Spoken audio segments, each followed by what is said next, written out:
13 বছর পর লক্ষ্মীপুর সদর উপজেলার 5টি ইউনিয়নে হচ্ছে নির্বাচন। আগামী রবিবার ভোট গ্রহণ ঘিরে প্রচারণা তুঙ্গে। ভোটারদের দুয়ারে দুয়ারে গিয়ে নানা প্রতিশ্রুতিও দিচ্ছেন প্রার্থীরা। তবে সুষ্ঠু ভোট নিয়ে শঙ্কার কথা জানিয়েছেন কোনো প্রার্থী। তবে নিরাপত্তার আশ্বাস দিয়েছে জেলা পুলিশ। লক্ষ্মীপুর সদর উপজেলার দক্ষিণ হামছাদি, দালালবাজার, বাঙ্গাখা, লাহারকান্দি ও তেওয়ারীগঞ্জ ইউনিয়ন পরিষদ নির্বাচনের ভোট গ্রহণ আগামী 28শে এপ্রিল। লক্ষ্মীপুর পৌরসভাকে 9টি ওয়ার্ড থেকে 12টিতে উন্নীত করা ও সীমানা নির্ধারণ সহ নানা জটিলতায় ভোট হচ্ছে 13 বছর পর। 5টি ইউনিয়নে চেয়ারম্যান পদে লড়ছেন 28 জন।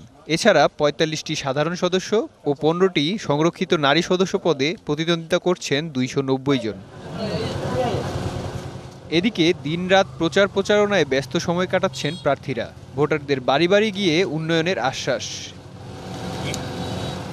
তবে সুষ্ঠু ভোট নিয়ে শঙ্কা প্রকাশ করছেন কোনো প্রার্থী।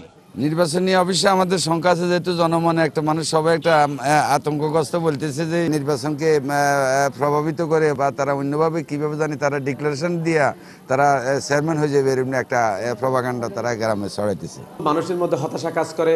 আমার প্রতিদ্বন্দ্বী প্রার্থী অটোরিকশার ওনারা বিভিন্ন জায়গায় আমার কর্মীদেরকে হুমকি দিচ্ছে। ভোটের দিন পর্যাপ্ত নিরাপত্তার আশ্বাস আইনশৃঙ্খলা রক্ষাকারী বাহিনীর। ভোটের দিন আমরা সুষ্ঠু পরিবেশে যাতে ভোট দেওয়া যায় নিরপেক্ষভাবে, কোনো বিশৃঙ্খলা ছাড়া, সেইটা আমরা নিশ্চিত করব। 5টি ইউনিয়নে মোট ভোটার 1,22,228 জন। ভোট গ্রহণ হবে 46টি কেন্দ্রে। DBC news desk.